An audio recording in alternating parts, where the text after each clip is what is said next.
Hello everyone. कैसे हैं आप सभी लोग। मैं हूं आपका अंकित मिश्रा और आप सभी का स्वागत है हमारे अपने प्लेटफॉर्म अमर ज्योति प्राइम पे। जैसा मैंने आपको बोला था कि हम लोग टेक्निकल का मॉक यहाँ पे करेंगे, है ना। आपके सामने कुछ क्वेश्चंस आएंगे टेक्निकल के और आप सभी लोग को उसके आंसर बताने हैं, ठीक है। तो a very good evening Asit, a very good evening Kishore, Sonal, Pankaj. सभी लोग एक बार ऑडियो वीडियो कंफर्म करेंगे। अ वेरी गुड इवनिंग विद्युत Prabha. A very good evening, Kalpana. A very good evening, Kshitij, Rahul, Kalpesh. Am I properly audible and visible? चलो, तो मैं ज्यादा time को डिले किए बिना क्लास को स्टार्ट करता हूं। आपको करना क्या है, क्वेश्चन को देखना है। आप अपने साथ एक रफ कॉपी भी रख सकते हैं, ठीक है। और आपको जो सही लगे उसका करेक्ट आंसर आपको यहाँ पे देना है, जो भी आपको सही लगे। अब हो सकता है कि आपको ए सही लगे, आंसर बी सही हो, है ना। और कोशिश थोड़ा सा रिस्क लेने वाला करना, है ना। हम लोग यहाँ पे जो प्रैक्टिस कर रहे हैं ना, उसमें कहीं ना कहीं रिस्क टेकिंग एबिलिटी भी आपको देखनी है कि कोई क्वेश्चन अगर आपसे नहीं बनता है तो आप कैसे क्वेश्चन को अटेम्प्ट करते हो। वो चीज भी आपको अपने अंदर स्किल डेवलप करनी है। मतलब इलिमिनेशन मेथड अप्लाई करना है कि हमारा कौन सा आंसर हो सकता है, कौन सा नहीं हो सकता। वो सारी चीजें हम लोग यहाँ पे अभ्यास कर रहे हैं, प्रैक्टिस कर। ठीक है, तो चलो मैं क्लास को यहाँ पे स्टार्ट करता हूँ, है ना। आ जाओ सभी लोग। पहला क्वेश्चन आपके सामने ये रहा। क्वेश्चन क्या पूछा गया है यहाँ पे, डायमेंशन ऑफ एनर्जी। चलो, लग जाओ सभी लोग। और जिनको बनता है तो अच्छी बात है, जिनसे नहीं बनता वो भी ट्राई करें, ठीक है। और बताएं कि डायमेंशन ऑफ एनर्जी क्या होगा। मैंने आपको नेटवर्क में बताया था कि एक टॉपिक आपका डायमेंशन भी, जहां से क्वेश्चन बनता है सीजे एग्जाम में। तो एक क्वेश्चन आपका बनने ही वाला है आपका किससे, डायमेंशन से। सोनल बोल रही है बी। और किसी का भी कोई आंसर हो तो बताइए। किशोर बोल रहे हैं ए, असित बोल रहे हैं बी। और भी लोग भी यहाँ पे हैं, वो लोग भी आंसर करिए। अभी तक ए और बी दो आंसर मेरे तक पहुंचे हैं। और बाकी लोगों का क्या कहना है यहाँ पे। चलो, किशोर ने अपना आंसर चेंज कर लिया है बी। मतलब तीनों ने आंसर बी बताए और बी सही आंसर है। क्यों सही आंसर है, इस टाइप के क्वेश्चन को याद नहीं करना है, ठीक है ना। आपको बताता हूं प्रॉपर तरीके से, सब लोग समझना। देखो, मैं अगर आपसे पूछता हूं कि लेंथ का क्या होता है, तो लेंथ का होता है आपका एल। हाँ या ना। ओके। फिर अगर मैं पूछूं आपका वेलोसिटी का क्या होता, तो मीटर पर सेकेंड, मतलब एल टी इनवर्स होता है। अगर पूछूं एक्सेलरेशन का कितना होगा, तो क्या बोलोगे, वेलोसिटी पर टाइम होता है, वेलोसिटी पर टाइम। तो मतलब क्या हो जाएगा आपका एल टी की पावर -2। ठीक है, ये तो हो गया। अब आपको पता है फोर्स क्या होता है, force the mass into acceleration, है ना। तो आपका क्या हो जाएगा, एम और मल्टी, तो एम एल टी की पावर -2। तो फोर्स तो हो गया। अगर कोई पूछे वर्क या फिर एनर्जी, दोनों सेम चीज होती है ना, आपको पता होना चाहिए चीज कि वर्क और एनर्जी सेम चीज होती है। तो अगर हमसे एनर्जी पूछा गया है, तो अगर पूछू वर्क, तो वर्क क्या होता है, फोर्स इंटू डिस्प्लेसमेंट। तो मुझे क्या करना है, अगेन इसमें एल का मल्टीप्लाई और करता, क्या हो जाएगा एम एल स्क्वेयर टी की पावर -2। तो कितना हो जाएगा M L square divide by T का स्क्वायर। तो मेरा जो करेक्ट आंसर है, बिल्कुल सही बताया आपने, वो हो जाएगा करेक्ट आंसर बी। बहुत बढ़िया।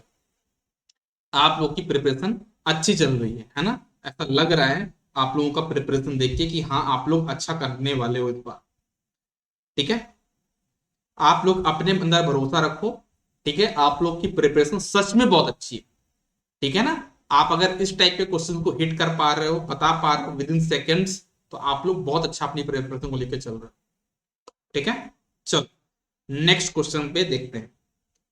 क्वेश्चन क्या है, the value of supply voltage for 500 watt 5 ohm load is. आपको यहां पे क्या बताना है, सप्लाई वोल्टेज की वैल्यू, मतलब वीएस की वैल्यू। वीएस कितना होगा, और आपको दिया क्या क्या है क्वेश्चन में, आपको पावर दिया है 500 वॉट और आपको रेजिस्टेंस दिया है 5 ओम। और आपसे पूछा क्या है, आपकी वी की वैल्यू। तो सिंपल सी बात है, पी का फॉर्मूला, एक जो फॉर्मूला होता है पी का, सबको पता है। पी इक्वल कितना होता है, वी स्क्वायर अपॉन आर। तो वी स्क्वायर कितना हो जाएगा, पी इंटू आर। तो वी इक्वल टू कितना हो जाएगा, under root of P into R. तो करेक्ट आंसर क्या हो जाएगा, बताओ सभी लोग सॉल्व करके। सी, बहुत अच्छी बात है। सब लोग इसका आंसर सी कर रहे हैं, मैं सॉल्व भी कर लेता हूं। तो क्या हो जाएगा आपके पास, अंडर रूट ऑफ पी कितना है, 500 गुणे 5, 2500 का अंडर रूट हो जाएगा 50। वेरी गुड, सही आंसर है C. C is the correct answer. Very good, very good. Next question पे आओ। इस क्वेश्चन को देखो, क्या बोला जा रहा है क्वेश्चन में, what will happen to the resistance of mica if there is an increase in temperature. अगर हम टेम्परेचर को इंक्रीज कर दें, हम यहाँ पे किसको इंक्रीज कर रहे हैं, टेम्परेचर को इंक्रीज कर रहे हैं, तो क्या होगा रेजिस्टेंस का। रेजिस्टेंस किसका, माइका। तो माइका होता है एक क्या, इंसुलेटर। अगर आपको पता हो या ना तो बता दूं मैं, माइका एक तरीके से क्या आपका इंसुलेटर। और इंसुलेटर का जो टेम्परेचर कोफिशिएंट होता है वो निगेटिव होता है। क्या होता है, निगेटिव होता है। तो इसका आंसर क्या होगा, सभी लोग बताओ। इसका जो करेक्ट आंसर हो जाएगा वो हो जाएगा बी। पोल क्रिएट करने थोड़ा टाइम लग जाएगा आयुष, है ना। तो टाइम को थोड़ा सा हटाते हुए पोल का ऑप्शन नहीं ले रहा हूं मैं डायरेक्ट आप लोग यहाँ पे कमेंट करते चलो, ठीक है ना। पोल में थोड़ा टाइम लग रहा है मुझे क्रिएट करने में, तो आप लोग डायरेक्ट आंसर करते चलो यहाँ। तो इस क्वेश्चन का जो करेक्ट आंसर हो जाएगा वो हो जाएगा बी, ठीक है ना। कैसे, कि अगर आप टेम्परेचर को इंक्रीज करोगे तो रेजिस्टेंस आपका यहाँ पे डिक्रीज होगा। एक चीज आपको हमेशा ध्यान में रखनी है, कोई भी चीज हो, चाहे कंडक्टर हो, चाहे सेमी कंडक्टर हो, चाहे वो आपका इंसुलेटर हो, टेम्परेचर इंक्रीज करने से उसकी क्वालिटी खराब होती है। आप एक माइका से ये एक्सपेक्ट करते हैं कि उसका रेजिस्टेंस ज्यादा हो क्योंकि वो इंसुलेटर है, लेकिन आपने टेम्परेचर बढ़ाया तो वो उल्टा काम कर देता है, वो टेम्परेचर अपना रेजिस्टेंस कम कर देता है। आप अपने कंडक्टर से क्या चाहते हो कि उसका रेजिस्टेंस कम हो, लेकिन वो क्या करता है कि अगर आपने टेम्परेचर बढ़ाया तो उसका रेजिस्टेंस इंक्रीज होने लगा। मतलब एक चीज हमेशा याद रखना, टेम्परेचर इंक्रीज होने से हर एक मटेरियल डिग्रेड होता है, खराब होता है, ठीक है ना। तो अगर आपको ये नेगेटिव पॉजिटिव याद करने में दिक्कत जाए तो आप ऐसे भी समझ सकते हो। नेक्स्ट क्वेश्चन, इस क्वेश्चन को देखो समझो। क्वेश्चन क्या है, what will be the value of load impedance for transmitting maximum power from source to load when the source impedance is 8 plus 4j ohm। आपको इस क्वेश्चन में यह बताना है कि मैक्सिमम पावर ट्रांसफर करने के लिए load resistance, sorry load impedance की वैल्यू क्या होनी चाहिए। लोड इंपिडेंस की वैल्यू क्या होनी चाहिए अगर सोर्स टेम्परेचर कितना है 8 प्लस 4j। तो अगर आपको सभी को मैं बताऊं तो according to maximum power transfer theorem, हमारा जो लोड इंपिडेंस है उसकी वैल्यू सोर्स इंपिडेंस के कॉम्प्लेक्स कॉन्जुगेट होना चाहिए। मतलब अगर मेरे पास यहाँ पे वैल्यू कितनी है 8 प्लस 4j, कितनी वैल्यू है 8 प्लस 4j, तो इसका जो कॉम्प्लेक्स कॉन्जुगेट होगा यहाँ पे जो j वाली वैल्यू वो रिवर्स हो जाती है, कितना हो जाएगा माइनस, तो हो जाएगा 8 माइनस 4j। तो मेरा जो करेक्ट आंसर होगा वो हो जाएगा ए। आप सभी ने ए आंसर किया, बहुत बढ़िया, बहुत बहुत बहुत बढ़िया। चलिए आगे बढ़ते हैं। नेक्स्ट क्वेश्चन क्या है आपके पास, क्वेश्चन बोला जा रहा है determine the load resistance in ohm. Ohm में बताना है लोड रेजिस्टेंस की value when the maximum power transferred from source of 80 volt to the load is 80 watt. मतलब आपके पास वोल्टेज बता दिया कितना आपका 80 वोल्ट, ठीक है ना, और आपको जो मैक्सिमम पावर है वो बता दिया गया है कितना 80 वॉट। तो आपको यहाँ पे RL की वैल्यू बतानी। तो क्या आप लोग इसको सॉल्व कर पाओगे, बताओ जरा सभी लोग क्या होगा इसका आंसर। इसको भी ट्राई करिए और बताइए इसका आंसर क्या हो सकता है। आपको ये क्वेश्चन भी अगेन आपका मैक्सिमम पावर ट्रांसफर से ही क्वेश्चन है, बहुत हीटेड टॉपिक है। मतलब ये मान के चलिए एसएससी जेई एग्जाम या कोई भी टेक्निकल एग्जाम होता है, मैक्सिमम पावर ट्रांसफर से बहुत ज्यादा क्वेश्चन एग्जाम में बनते हैं।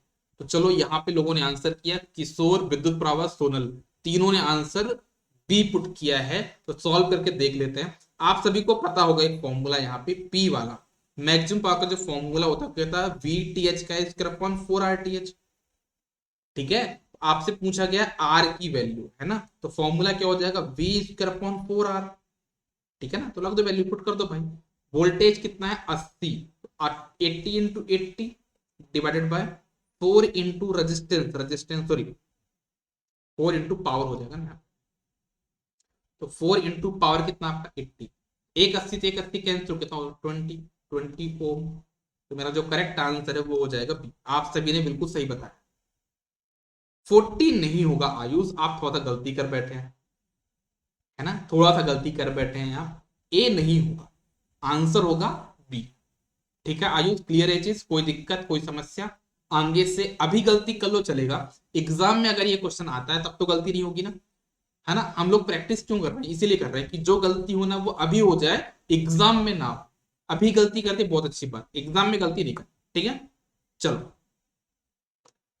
और ऐसा कोई भी इंसान नहीं है जो गलती ना करता हो, है ना। गलती नहीं करोगे तो सीखोगे क्या, है ना, तो गलती करना भी जरूरी है।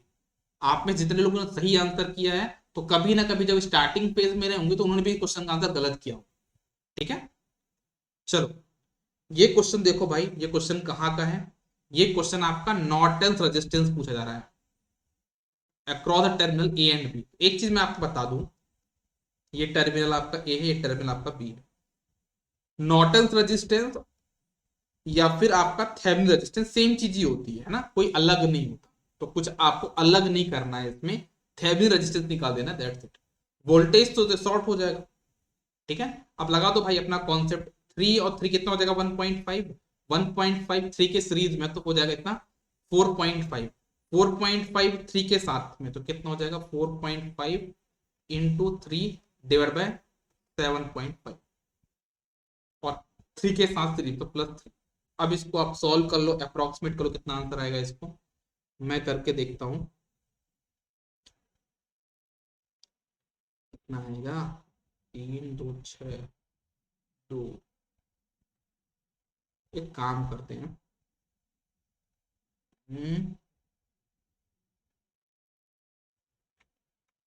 इसको मान लेते हैं 5, एजम्पशन की बात है, अप्रोक्सीमेट तो करना पड़ता है, इसको 5 मान लेते हैं, इसको 8 मान लेते हैं ना।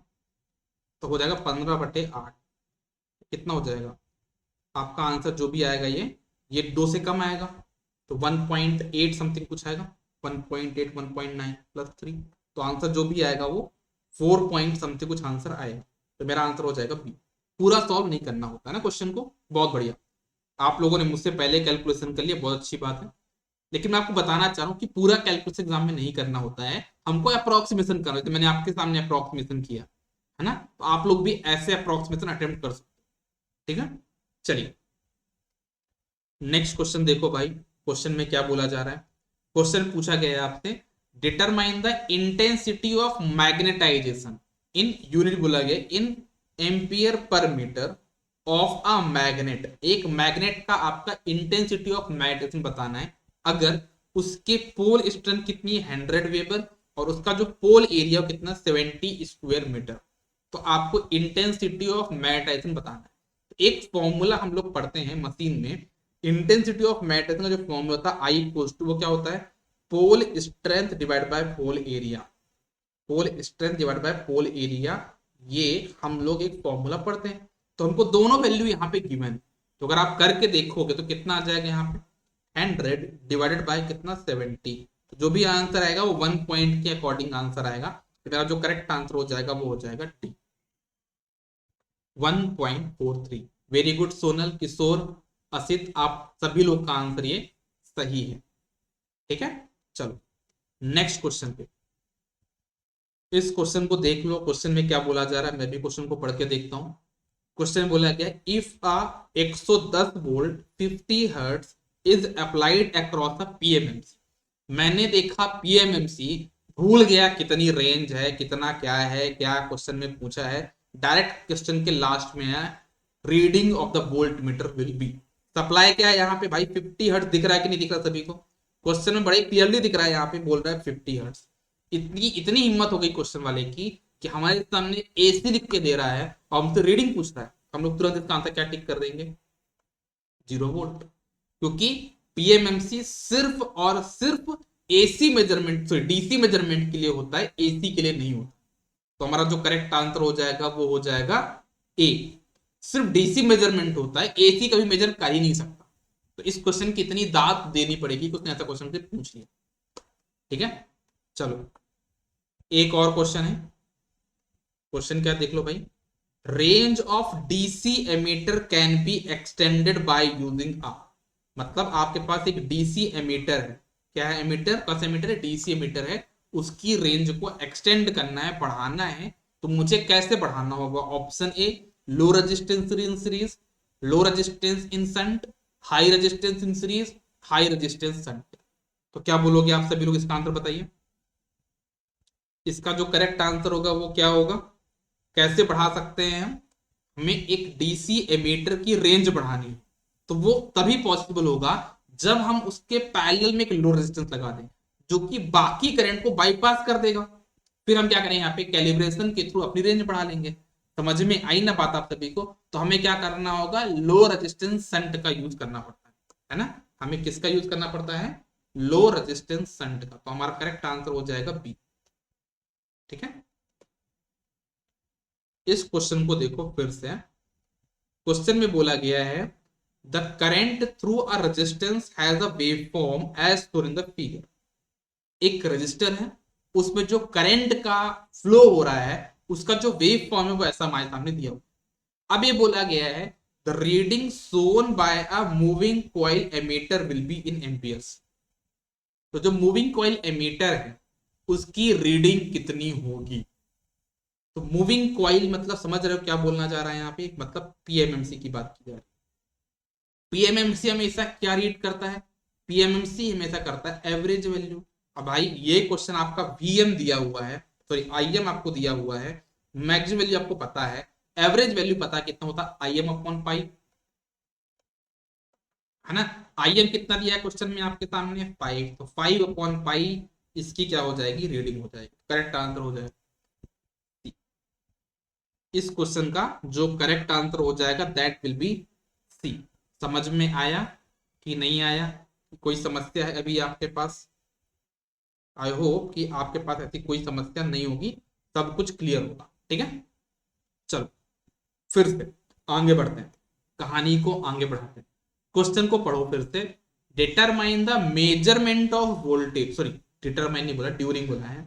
During the measurement of voltage the voltage responded with a 0.18 volt change when the input was varied by 0.2, find the sensitivity of the instrument। जब मैंने आपको लिस्ट बताई थी 120 टॉपिक्स की, तो उसमें मैंने बहुत ही क्लियरली बोला है मेजरमेंट में सेंसिटिविटी बहुत इंपॉर्टेंट है। सेंसिटिविटी से क्वेश्चन बनते हैं, तो सेंसिटिविटी होती क्या है? होता है मेरे पास क्या, change in output divide by change in input. Output में कितना चेंज देखने को मिला मेरे को यहाँ पे? 0.18। और इनपुट में कितना चेंज देखने को मिला? 0.2। तो अगर हम सॉल्व कर कितना हो जाएगा पास आंसर? 0.9, है ना? तो अगर हम इस दोनों को डिवाइड करें कितना आंसर हो जाएगा पास यहाँ पे? 0.9 हमारा करेक्ट आंसर हो जाएगा। D will be the correct answer. ठीक है, next, in the measurement of 3 phase power by 2 watt meter method. 2 watt meter method से 3 फेज पावर को मेजर करना है। The 2 watt meter indicate equal reading if the power factor is, अगर 2 watt metre की reading W1 और W2 बराबर है, याद रखना हमेशा के लिए, अगर 2 वाट मीटर की रीडिंग बराबर है तो पावर फैक्टर हमेशा यूनिटी होता है, याद रख लो, है ना? मैं दोबारा बताता हूँ, W1 इक्वल W2 क्या होता है आपका? यूपीएफ। अगर एक रीडिंग दूसरे की हाफ है तो उस केस में हमारा जो पावर फैक्टर कितना होता है? 0.866। ठीक है, अगर 1 वाट मीटर की रीडिंग 0 है, W2 वाले की रीडिंग कुछ आ रही है, तब जाके मेरी रीडिंग होती है यहाँ पे क्या? 0.5। और जब दोनों वाट मीटर की रीडिंग बराबर हो विद निगेटिव साइन, तब जाके मेरा पावर फैक्टर होता है ZPF। ये टॉपिक इतना हिट टॉपिक है किसी भी एग्जामिनेशन का, ये क्वेश्चन ना आए मतलब उस एग्जाम का मतलब सगुन नहीं हुआ है ना, स्टार्ट नहीं, वो एग्जाम है ही नहीं। अगर किसी भी एग्जाम में ये क्वेश्चन ना आए तो वो इम्पॉसिबल जैसा लगता है। 100 क्वेश्चन जो एसएससी के एग्जाम में आने वाले हैं या कोई भी आप एग्जाम देते हो, उसमें एक क्वेश्चन ही तो फिट हो जाता है, कहीं ना कहीं से ये क्वेश्चन अपने आप को फिट कर लेता है। और ऐसे क्वेश्चन को गलत करना मतलब अपने सिलेक्शन पे सीधा सीधा मना करना कि मेंस्ट्रुएशन नहीं चाहिए, इस टाइप की गलती करना ये हो जाए, क्योंकि बहुत सालों से ये पैटर्न बना हुआ है, ये क्वेश्चन बनता ही बनता है। चलो भाई आगे बढ़ते हैं, क्वेश्चन को देखो। क्वेश्चन क्या है?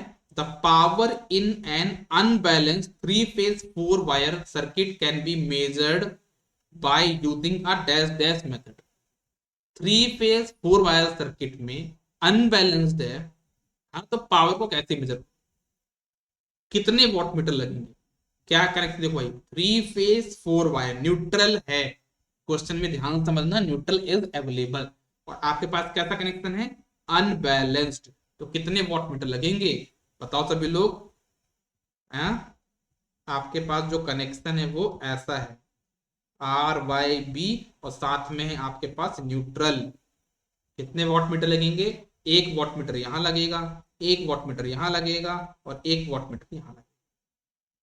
कितने वॉट मीटर लगेंगे आपको, 3 वॉट मीटर लगने वाले, तो B will be the correct answer.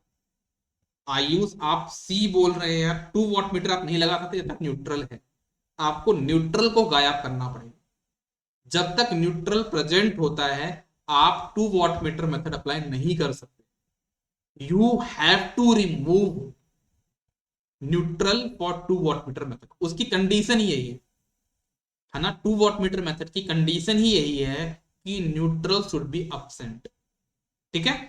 इसमें हमको 3 वॉट मीटर लगाने पड़ेंगे, अगर यहाँ पे बैलेंस्ड बोल दिया गया होता तो मेरा आंसर बी ना होके डी होता, क्योंकि मैं 1 वॉट मीटर से अपना मेजरमेंट कर लेता, ठीक है,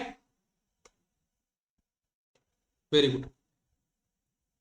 अब देखो क्वेश्चन क्या है, अ सिंगल फेज सर्किट, कहां गया, a single phase circuit power factor can be measured with an, single phase power को मेजर करना, याद रखना क्वेश्चन को प्रॉपर्ली समझो, यहाँ पे सिंगल फेज बोला गया है, 3 फेज नहीं बोला, अब आपको उसकी पावर फैक्टर को रीड करना, कैसे रीड करोगे, option A watt meter alone, energy meter alone, combination of voltage and meter, option D combination of voltmeter ammeter and watt meter. इसका करेक्ट आंसर क्या होगा, बताओ, इसका करेक्ट आंसर क्या होगा, सिंगल फेज पावर को रीड करना, किसको रीड करना है, सिंगल फेज पावर फैक्टर को कैसे रीड करोगे, एनर्जी मीटर से कैसे रीड कर लोगे, एनर्जी मीटर वो नहीं है जो आप लोग घर में डिजिटल लगा हुआ है, यहाँ पे जो एनर्जी मीटर की बात हो रही है वो एनालॉग एनर्जी मीटर है, तो उससे आप कैसे मेजर कर सकते हो, तो बी तो आंसर नहीं होगा, और वॉट मीटर अकेले से भी नहीं कर लोगे आप, तो आपको यहाँ पे एक फॉर्मूला पता है, पी इक्वल टू क्या होता है, सॉरी देखो बताता हूँ, पी इक्वल टू फॉर्मूला क्या होता है, वी आई कॉस पाई, हाँ या ना, आपको मेजर करना है क्या, कॉस पाई, तो एक तरीका है, पावर ले लो, मतलब वी आई कॉस पाई ले लो, और उसमें आप उसको वी और आई से डिवाइड कर दो, मतलब आप इसको रीड कर लो किससे, वॉट मीटर से, इसको रीड कर लो वोल्ट मीटर से, इसको रीड कर लो एमीटर से, तब जाके आप यहाँ पे पावर फैक्टर को रीड कर पाओगे for a single phase circuit. तो आपको यहाँ पे क्या क्या लगाना पड़ेगा, तीनों को लगाना पड़ेगा, सिंगल फेज सर्किट के लिए अगर पावर फैक्टर को रीड करना है तो वोल्ट मीटर भी लगाना पड़ेगा, एमीटर भी लगाना पड़ेगा, और साथ में वॉट मीटर भी लगाना पड़ेगा, समझ में आई बात। A watt meter is being tested, मतलब एक वॉट मीटर को टेस्ट करना है under Phantom loading condition, Phantom loading वो लोडिंग होती है, मतलब एक्चुअल में कोई लोडिंग है ही नहीं, इसको हम बोलते हैं इमेजिनरी लोडिंग, तो एक वॉट मीटर को टेस्ट करना है using phantom loading test, if the watt meter reading is 60 watt, और हमने जो वॉट मीटर की रीडिंग है वो 60 वॉट है, तो the actual power consume from the supply is, तो आपको बताने कि टोटल जो हमारी एक्चुअल पावर होगी कितनी होगी, तो आप सभी को ये बात पता है कि फैंटम लोडिंग कोई एक्चुअली लोड है ही नहीं, तो जो वॉट मीटर 60 वॉट की रीडिंग दे रहा है, तो जो एक्चुअल पावर कंज्यूम हुई सप्लाई से वो 60 वॉट सिर्फ शो कर रहा है ना, एक्चुअल जो पावर कंज्यूम है वो 60 वॉट से बहुत बहुत बहुत कम है, क्योंकि ये हमारी एक इमेजिनरी लोडिंग है, ठीक है ना, तो इसका जो करेक्ट आंसर हो जाएगा वो हो जाएगा much less than 60 what. Sir for face, ये आप प्रीवियस क्वेश्चन के लिए बोल रहे हो, अगर 3 फेज का है तो 2 वॉट मीटर मेथड, सिर्फ वॉट मीटर से काम बन जाएगा। प्रीवियस वाले क्वेश्चन की अगर आप बात कर रहे हो कि अगर मुझे 3 फेज में पावर फैक्टर को रीड करना है तो मैं 2 वॉट मीटर मेथड से पावर फैक्टर रीड कर पा रहा, ठीक है। हाँ, 3 फेज में हम लोग सिर्फ वॉट मीटर से पावर फैक्टर रीड कर सकते हैं ना। बताया ना कि 2 वॉट मीटर रीडिंग कितनी होगी, अगर सेम है तो 1 यूनिटी पावर फैक्टर होगा, एक रीडिंग दूसरे की हाफ होगी तो 0.866 पावर फैक्टर होगा। मतलब मैं सिर्फ वॉट मीटर को देख के पावर फैक्टर बता रहा हूं ना, तो 3 फेज में मैं सिर्फ वॉट मीटर को देख के रीडिंग बता सकता हूँ। लेकिन सिंगल फेज के लिए मुझे volt meter, ammeter, watt meter सब लगाना पड़ेगा। समझ में आई बात?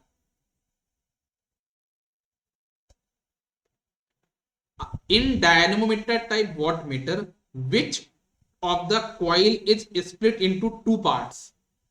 हमारे वॉट मीटर में हमारा जो ईडीएम वॉट मीटर, कौन सा watt meter? EDM watt meter, उसमें हम लोग की 2 कॉइल होती है, एक होती करंट कॉइल, एक होती पोटेंशियल कॉइल। इनमें से कौन सी कॉइल को हम लोग 2 पार्ट में डिवाइड करके काम करते हैं? ये मैंने बहुत अच्छा रीजन आपको बताया था कि हम किस कॉइल को 2 पार्ट में डिवाइड करके काम करते हैं। सभी लोग बताओ, pressure coil, current coil, both, none of these. क्या होगा करेक्ट आंसर?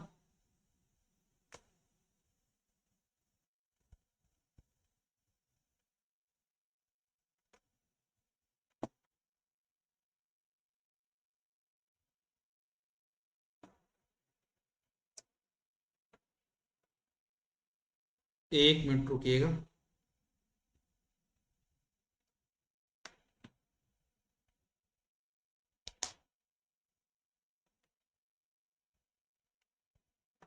थोड़ा सा नेट का एक प्रॉब्लम आ गया, केबल हिल गई। एक बैच में तो क्लास चल रही है, दूसरे बैच में नहीं चल रही है।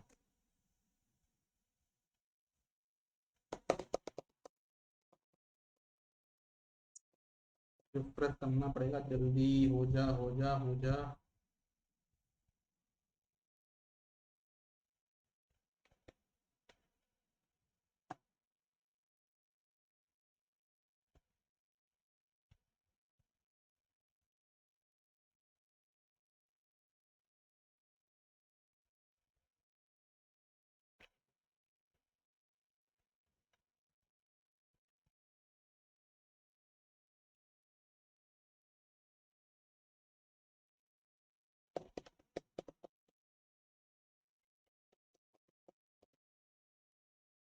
अभी क्लियर है?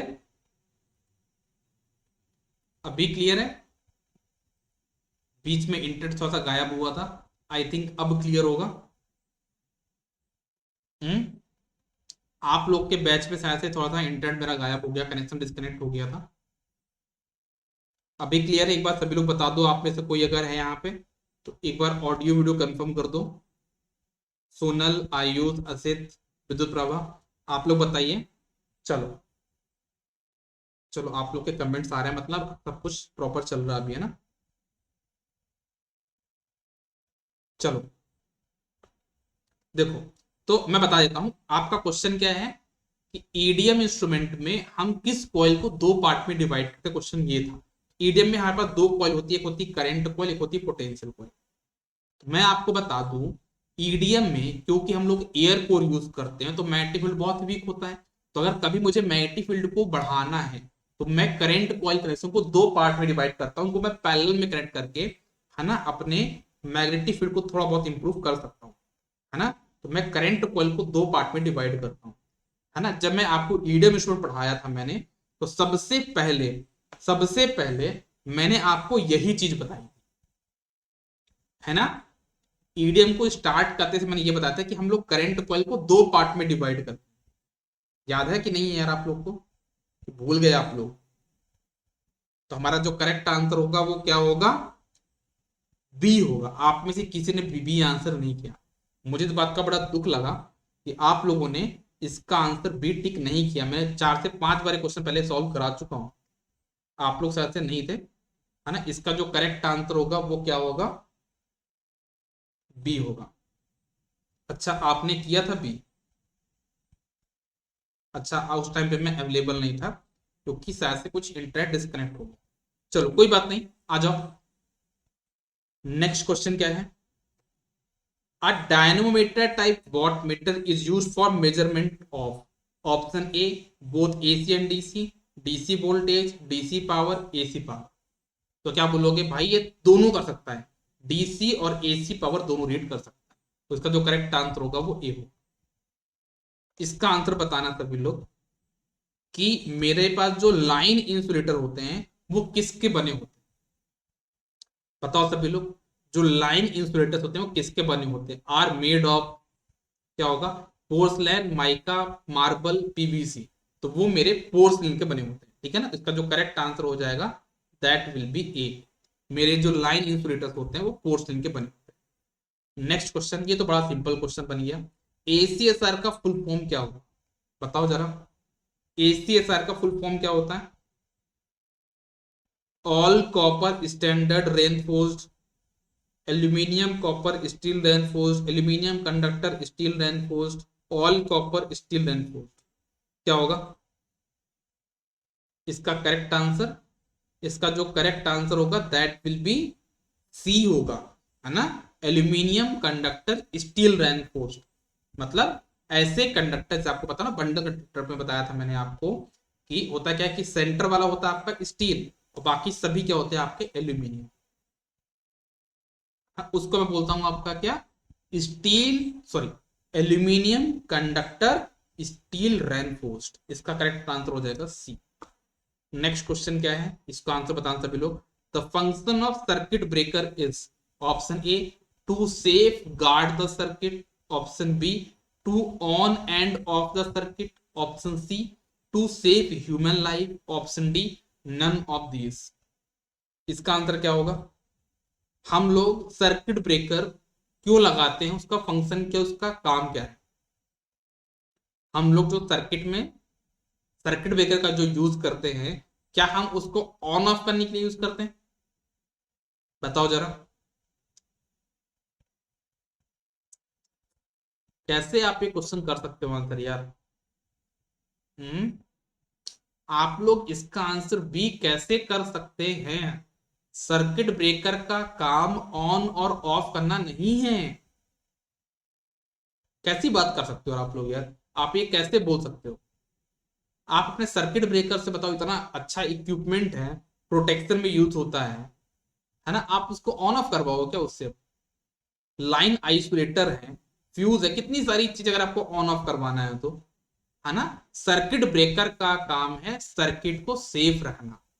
अब वो सर्किट को सेफ रखने के लिए अगर उसको ऑन ऑफ करना पड़ता है वो कर देता है ना। उसका पर्पज नहीं, उसका फंक्शन नहीं है ऑन ऑफ करना, उसका पर्पज क्या है, उसका काम क्या है, सर्किट को सेफ बना के रखना। अगर आपको ऑन ऑफ करवाना है तो हमारे पास स्विचेस हैं, हमारे पास यहाँ पे क्या है, लाइन आइसोलेटर है, ठीक है ना, तो हम उनका यूज कर सकते हैं। लेकिन आप लोग ध्यान देना, ये बड़ा कंफ्यूजिंग क्वेश्चन है जो आप लोगों ने ऑन ऑफ किया ना, तो ऑन ऑफ आपको नहीं करना है ना, आपको ह्यूमन लाइफ भी सेफ नहीं करना है। ये भी आंसर, हमारा करेक्ट आंसर होगा ए,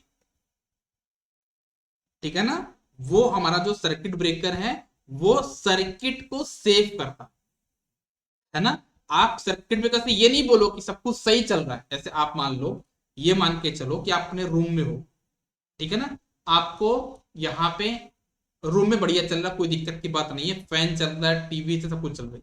अब मुझे इस रूम से अपने दूसरे रूम में जाना है, तो ऐसे ही मैं सर्किट ब्रेकर बंद करने जाऊं, ऐसा करोगे क्या आप कभी।